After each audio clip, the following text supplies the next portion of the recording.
और बजरंग दल के एक तो मनीष कश्यप साहब पकड़े गए ना, जिन पे एनएसए लग गई है, यही काम बिहार सरकार को भी करना चाहिए था, लेकिन उन्होंने नहीं किया, तमिलनाडु सरकार ने किया। एक और कश्यप हैं जो बजरंग दल के प्रदेश अध्यक्ष हैं।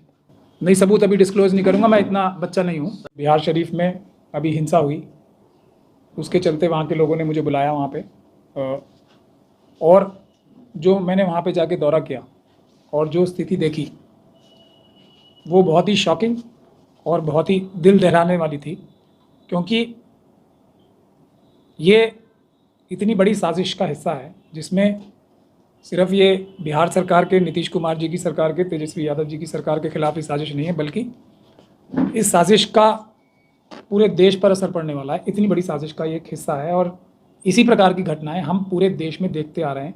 जो आरएसएस, बीजेपी, विश्व हिंदू परिषद, बजरंग दल, जो विश्व हिंदू परिषद के बजरंग दल जो कि विश्व हिंदू परिषद का यूथ विंग है, और इसी तरह के दूसरे संगठन, हिंदू सेना, आर्यव्रत, अभिनव भारत, सॉरी नॉट आर्यव्रत, इस प्रकार के संगठन जो हैं, जिस प्रकार की गतिविधियों में, आतंकवादी गतिविधियों में लिप्त रहते हैं, ये उसका एक और उदाहरण है। और एक जो कड़ी है, जो विभिन्न प्रदेशों में ये आतंकवादी घटनाएं आयोजित कराई जाती हैं आरएसएस, बजरंग दल, विश्व हिंदू परिषद और दूसरे ऐसे संगठनों के द्वारा, उसके पुख्ता सबूत, बहुत ही मजबूत सबूत हमने इकट्ठे कर लिए हैं। तो मैं ये समझता हूँ कि देश के खिलाफ इस साजिश को बेनकाब करने में काफ़ी सारे सबूत हमारे हाथ आ गए हैं। इन सबूतों का हम वक्त आने पर सही टाइम पे खुलासा करेंगे। लेकिन अब दो रास्ते हमारे सामने नज़र आते हैं। एक रास्ता कि ये सरकार जो है इस बात को समझे कि अमित शाह साहब, होम मिनिस्टर साहब, इन हिंसा की घटनाओं के तुरंत बाद क्यों यहाँ आए, क्या ये एक संयोग था या एक ये उसी जो सुनियोजित साजिश थी उसका ही एक हिस्सा था, और आके उन्होंने इस प्रकार की बातें की जो कि एक होम मिनिस्टर को कतई भी शोभा नहीं देती। वो एचएम का मतलब शायद हैंगमैन समझते हैं, होम मिनिस्टर नहीं समझते। वो पब्लिक स्पीचेस में अपनी उल्टा लटका देने तक की उन्होंने बातें कही, यानी कि और लोगों को भड़काने का, और जो ये आतंकवादी संगठन काम कर रहे हैं उनको हौसला देने का काम किया है। उससे ये बात साफ नज़र आती है कि नीतीश कुमार जी जो देश के एक बड़े नेताओं में से हैं, और लालू यादव जी जो देश के बड़े नेताओं में से हैं, उनके ऊपर कोई बहुत बड़ी साजिश करके अमित शाह साहब ने ये सारे जो इस प्रकार की हिंसा हुई है उसकी इन्वेस्टिगेशन कराई जानी बहुत ज़रूरी है। ये आतंकवाद की घटना है। यदि मैं आपको आतंकवाद की सिर्फ डेफिनेशन ही पढ़ के बताऊं, वो देना जरा सा, तो मैं आप लोगों के सामने सिर्फ आतंकवाद की जो धारा है जो उसको बताती है कि आतंकवादी कार्य क्या होता है, ये धारा 15 है। विधि विरुद्ध क्रियाकलाप निवारण अधिनियम 1967 की है, आतंकवाद की डेफिनेशन बताती है। आतंकवादी कार्य 15(1), जो कोई भारत की एकता, अखंडता, सुरक्षा, आर्थिक सुरक्षा या प्रभुता को संकट में डालने या संकट में डालने की संभावना के आशय से या भारत या किसी विदेश में जनता अथवा जनता के किसी वर्ग को, ये बहुत ध्यान से सुनने वाली बात है, जनता अथवा जनता के किसी वर्ग में आतंक फैलाने या आतंक फैलाने की संभावना के आशय से बमों, डायनामाइट या अन्य विस्फोटक पदार्थों का, ज्वलनशील पदार्थों का या अग्न्याधों का, अन्य प्रहारण अध्यातों या विधि या अप्याकर गैसों या अन्य रसायनों का प्रयोग करके या किसी भी प्रकृति के किन्हीं अन्य संसाधनों का उपयोग करके ऐसा कोई कार्य करता है जिनसे किसी व्यक्ति या व्यक्तियों की मृत्यु होती है या उन्हें क्षति होने की संभावना है, संपत्ति की हानि या उसका नुकसान या विनाश होता है। तो ये आपने देखा कि इसमें बमों का इस्तेमाल किया गया, इसमें पेट्रोल बमों का इस्तेमाल किया गया, इसमें आग लगाई गई। ये सब आप लोगों ने देखा कि जो मदरसा था उसमें आग लगाई गई और बहुत सारी दुकानों में आग लगाई गई। तो ये आतंकवाद की जो धारा है, आतंकवाद कार्य की, वो मैंने आपको पढ़ के सुनाया, पूरा उस पर लागू होता है। उसके बाद विभिन्न धाराएं दूसरी भी हैं 15 से लेकर 21 तक। मैं गुजारिश नीतीश कुमार जी से ये करना चाहता हूँ कि मैं यहाँ आके ये नहीं कहना चाहता कि आप किसी भी पक्ष की तरफ, किसी भी समुदाय की तरफ आप कोई सहानुभूति की भावना से, आप किसी मदद की भावना से, आप किसी हेल्प करने की भावना से कोई कार्य करें। सिर्फ जो भारत के संविधान के तहत कानून की धाराएं बनी हैं उसमें धारा 15 मैंने पढ़ के सुना दिया आपको, 15 से 21 अनलॉफुल एक्टिविटीज प्रिवेंशन एक्ट, और धारा 120 भी, और आईपीसी की दूसरी धाराएं जो हैं, जो देशद्रोह की धाराएं हैं, वो धाराएं लगा के निष्पक्ष रूप से आप इन्वेस्टिगेशन कराएं, निष्पक्ष रूप से आप एक पब्लिक प्रोसिक्यूटर अपॉइंट कराएं इसमें, क्योंकि इलेक्टेड जो एमएलए हैं उनका भी हाथ कहीं ना कहीं साफ नजर आ रहा है। तो ये केसेस जो हैं तुरंत सुप्रीम कोर्ट की गाइडलाइंस के हिसाब से एमपी एमएलए के जो स्पेशल कोर्ट्स हैं उसमें ये निर्धारित होंगे। एक एसआईटी गठित की जाए, इन्वेस्टिगेशन की जाए, फ्री एंड फेयर। हम सबूत देंगे, अब तो हम सबूत कलेक्ट कर लाए हैं सारे, हम सबूत देंगे और उन सबूतों से ये साबित, और ये 6 महीने के अंदर अंदर मुकदमा फैसला हो जाएगा। जिस तरह से राहुल जी की सदस्यता गई है, कम से कम ये 2 एमएलए की सदस्यता तो तुरंत चली जाएगी। और यदि दूसरे एमपीज और मिनिस्टर्स, केंद्रीय मिनिस्टर्स का भी रोल इसमें आता है तो उनकी भी सदस्यता जाने का पूरा इसमें संभावना है, और वो 6 महीने में।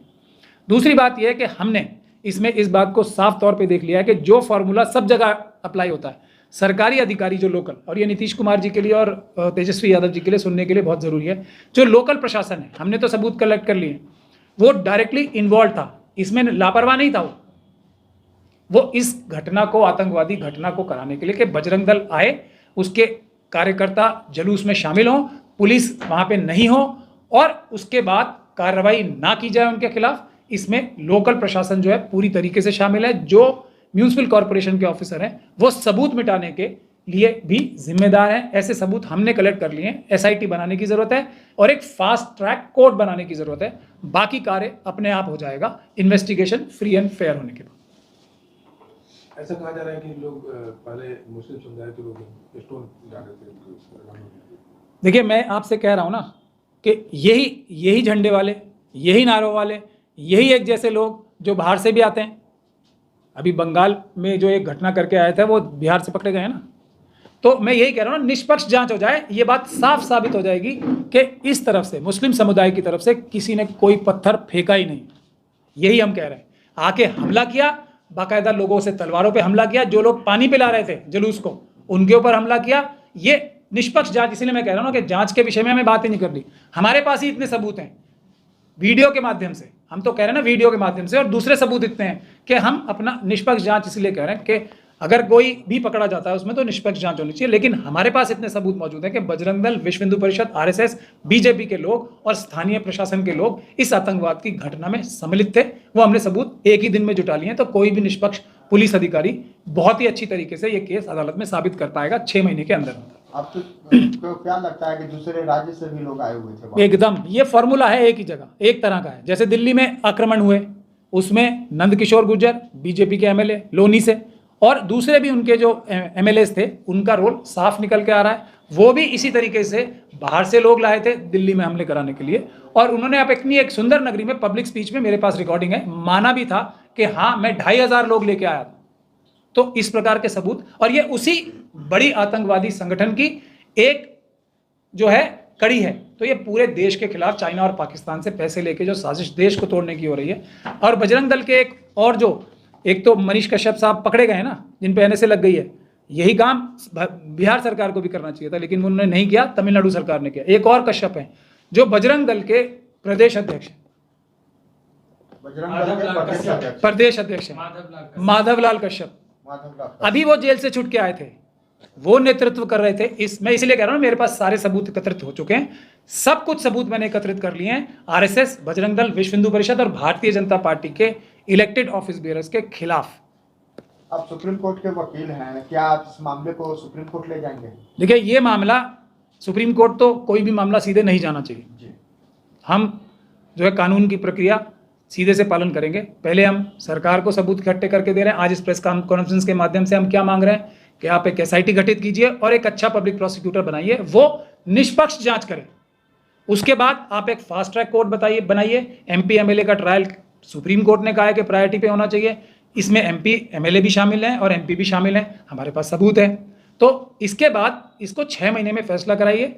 उसके बाद अगर ये राज्य सरकार तैयार नहीं होगी तो पहले हम लोकल अदालत में जाएंगे, हाई कोर्ट में जाएंगे और जरूरत पड़ी तो सुप्रीम कोर्ट में भी जाएंगे। लेकिन ये नीतीश कुमार जी को और तेजस्वी यादव जी को तय करना है कि उन्हें, उनके ऊपर हमला है। सबसे बड़ा हमला ये नीतीश कुमार जी के ऊपर है। ये मुसलमानों से भी ज्यादा हमला बिहार के ऊपर है। आप देख रहे हैं बिहार को तमिलनाडु के लोगों से लड़ाने की कितनी बड़ी साजिश हो रही है। यही संगठन कर रहे हैं। यही वो आतंकवादी संगठनों का एक इकोसिस्टम है, जिस इकोसिस्टम का हिस्सा साध्वी प्रज्ञान सिंह ठाकुर भी हैं, जो अभिनव भारत नाम के एक संगठन को चलाती थी और उसकी इन्वेस्टिगेशन भी एक देश के सबसे बड़े ईमानदार अफसरों में से एक ने की थी, जिसका नाम हेमंत करकरे था। उनके ऊपर तो कोई शक शुबा नहीं कर सकता, उन्होंने इस बड़ी साजिश का। और लेकिन भारतीय जनता पार्टी को इन आतंकवादी संस्कारों से बहुत लगाव है, इसीलिए साध्वी प्रज्ञान सिंह ठाकुर को भी उन्होंने एमपी बनाया था और इसी प्रकार के घटनाओं में वो भी लिप्त थी और उसी तरह की घटनाओं को यहाँ रिपीट किया जा रहा है। बिहार शरीफ से आप आ रहे हैं, वहाँ पर आपने क्या देखा, सबसे ज्यादा किस समुदाय की क्षति हुई है? मैं कह रहा हूँ ना, निष्पक्ष जांच होगी ना। मेरा तो ये भी मानना है, आप क्या देखें? मैं देखना, फिर मेरे देखने से कुछ हो रहा है। मैं जो बात कह रहा हूँ वो निष्पक्ष बात है।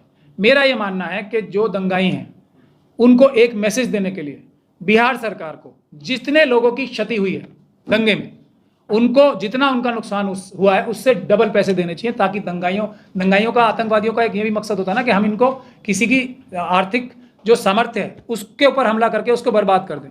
अगर उनको ये मैसेज जाएगा कि अगर आप किसी के 100 रुपए का सामान का नुकसान करोगे तो सरकार उसको 200 रुपए देगी।